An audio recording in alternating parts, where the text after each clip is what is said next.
కాకినాడ జిల్లాలో కలకలం రేపిన 2 ఏళ్ల చిన్నారి జ్ఞానేశ్వరి కోసం గాలింపు కొనసాగుతుంది. చిన్నారి ఆచూకీ కోసం అడవి కొండ ప్రాంతాలను జల్లెడపడుతున్నారు. అటవీ ప్రాంతంలోని కొండ చిలువల వల్ల పాపకు ఏమైనా హాని జరిగిందా అనే అనుమానాలు వ్యక్తమవుతున్నాయి.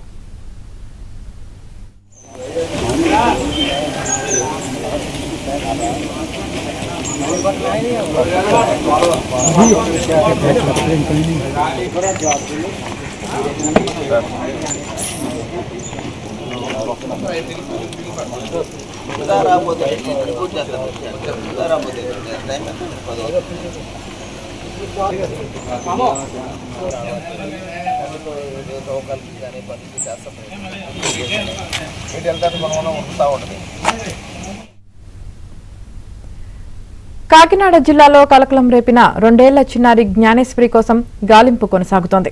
చిన్నారి ఆచూకీ కోసం అడవి కొండ ప్రాంతాలను జల్లెడపడుతున్నారు. అటవీ ప్రాంతంలోని కొండ చిలువల వల్ల పాపకు ఏమైనా హాని జరిగిందా అనే అనుమానాలు వ్యక్తమవుతున్నాయి.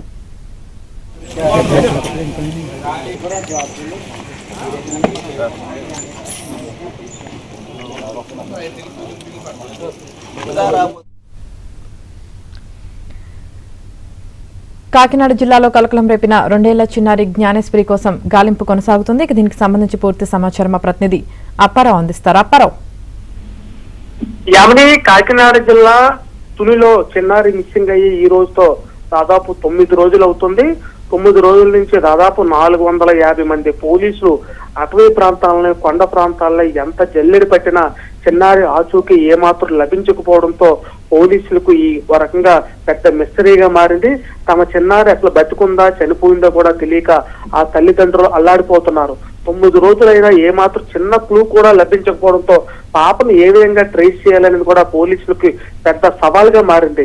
ఇప్పటికే పాపతో పాటు మిస్ అయిన పెంపుడు కుక్క వెనక్కి రావడంతో ఎంతో కొంత చిన్నారి జాడ తెలుస్తుందని భావించినప్పటికీ కూడా నిన్న అది ర్యాబిస్ తో చనిపోయింది. దీంతో ఉన్న కాస్త ఆశ కూడా అయ్యిందని చెప్పాలి. ఈ నేపథ్యంలో అసలు పాప ఏమై ఉంటదనే దాని మీద పోలీసులకి పెద్ద సవాల్గా మారింది. అయితే ప్రధానంగా పాపని ఏవైనా అటవీ జంతువులు ఎత్తుకుపోయాయా, లేకపోతే తెలియకుండా పాప దారి తెప్పితే ఎవరన్నా ఎత్తుకుపోయాయా, రెండే కోణంలో ఆలోచిస్తానో. ప్రధానంగా అటవీ శాఖతో పోలీస్ శాఖ మాట్లాడుతున్నప్పుడు ఏదైతే మిస్ అయిన ఏరియాలో కొండ చెరువులు ఎక్కువగా ఉన్నట్టు కూడా అటవీ శాఖ చెప్తుంది. ఈ నేపథ్యంలో పాప మిస్ అయిన కొన్ని గంటల తర్వాత ఆకలికి సమస్యలు పడిపోతే ఏవైనా కొండ చెరువులు వచ్చి ఏమైనా మింగేశాయా అనే కోణంలో కూడా అనుమానిస్తున్నారు. అదేవిధంగా రేసు కుక్కలు కానీ అడవి పందులు కూడా ఆ ప్రాంతంలో ఎక్కువగా ఉన్న నేపథ్యంలో అది తినకపోయినా అట్లా చంపేసే అవకాశం కూడా భావిస్తున్నారు. మరొక పక్క పాపని ఏదైతే మిస్ అయిన తర్వాత చుట్టుపక్క జీడిపిక్కల కార్మికులు ఎవరైనా పాపని ఎత్తుకుపోయారేమో అనే కోణంలో గాలించినప్పటికీ కూడా ఏమాత్రం క్లూ కూడా లభించలేదు. ప్రధానంగా తండ్రితో చిన్నారి తండ్రికి కొన్ని వివాదాల నేపథ్యంలో వాళ్ళతో కూడా పిలిపించి పోలీసులు మాట్లాడినా గడిచిన 6 నెలల నుంచి వాళ్ళు నిందితులుగా భావిస్తున్నారు. ఇటువైపు కూడా రాలేదని కూడా పోలీసులు గుర్తించారు.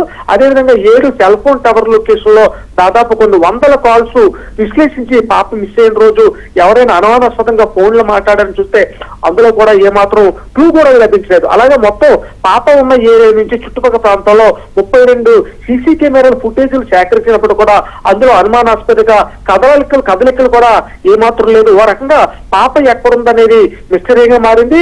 ఒకవేళ చనిపోయిందని భావిస్తే ఈ పాటికి ఏ చిన్న క్లూ అని దొరుకుతుంది, అది కూడా దొరకలేదు. పోనీ ఎవరైనా కిడ్నాప్ చేశారా, ఎత్తుకుపోయారా అంటే అన్ని కోణాల్లో చేసినా ఎక్కడ ఎవరో ఎత్తుకుపోయి వెళ్ళిపోయినందుకు అనే అవకాశాలు కూడా ఎక్కడా కనిపించలేదు. ఇందులో అసలు పాప ఏమైందని కూడా పోలీసులు కూడా అంత చక్కని పరిస్థితి నెలకొంది. గడిచిన 9 రోజులుగా 100 మంది అటవీ శాఖ సిబ్బంది కానీ ఎస్టీఆర్ఎఫ్ సిబ్బంది పోలీసులు దాదాపు 1000 కిలోమీటర్ల మేర అటవీ ప్రాంతాన్ని కొండ ప్రాంతాన్ని 3 సార్లు జల్లెడి పెట్టినట్టు కాకినాడ జిల్లా ఎస్పీ దిన్నమాతో కూడా చెప్పారు. అయితే అదనంగా ఈ రోజు నుంచి ఎన్డీఆర్ఎఫ్ బలగాలు కూడా పిలిపించి అటవీ ప్రాంతంలోనే మరింత డీప్ గా కూడా అన్వేషణ కొనసాగిస్తున్నట్టు కూడా చెప్పారు. ఆ రకంగా చెప్పాలంటే పాప అసలు ఉన్నా లేదా చనిపోయిందని ఏంటి కూడా చిన్న క్లూ కూడా లేకపోవడంతో అసలు పాపను ఏ విధంగా ఎతికి పట్టుకోవాలని కూడా పోలీసులకి పెద్ద సవాల్గా మారింది. ఏదేమైనప్పుడు కూడా పాపని ఎక్కడుందని జాడ కనుగొనేందుకు మరి ఎన్ని రోజులైనప్పుడు కూడా అన్వేషణ కొనసాగిస్తాను కూడా కాకినాడ జిల్లా ఎస్పీ చెప్తున్నారు.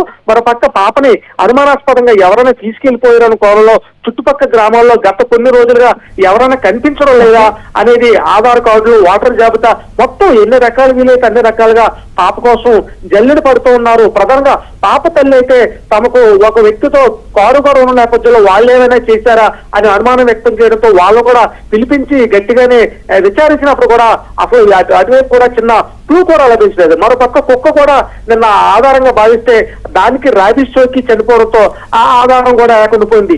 ఈ నేపథ్యంలో మరొకసారి మళ్ళీ అటవీ ప్రాంతాన్ని కూడా జల్లెడ పట్టేందుకు కూడా పోలీసులు భావిస్తున్నారు. ముఖ్యంగా అయితే కొండ చిలువు కానీ లేకపోతే అరవపంతులు కానీ దూరంగా ఏమైనా ఈడ్చికిపోయి చంపేసి ఉంటాయన్న కోణంలో కూడా మరింత లోతుగా కూడా ఎన్డీఆర్ బృందాల సాయంతో పాప కోసం జల్లెడ పడుతున్నారని చెప్పాలి. యామ్ని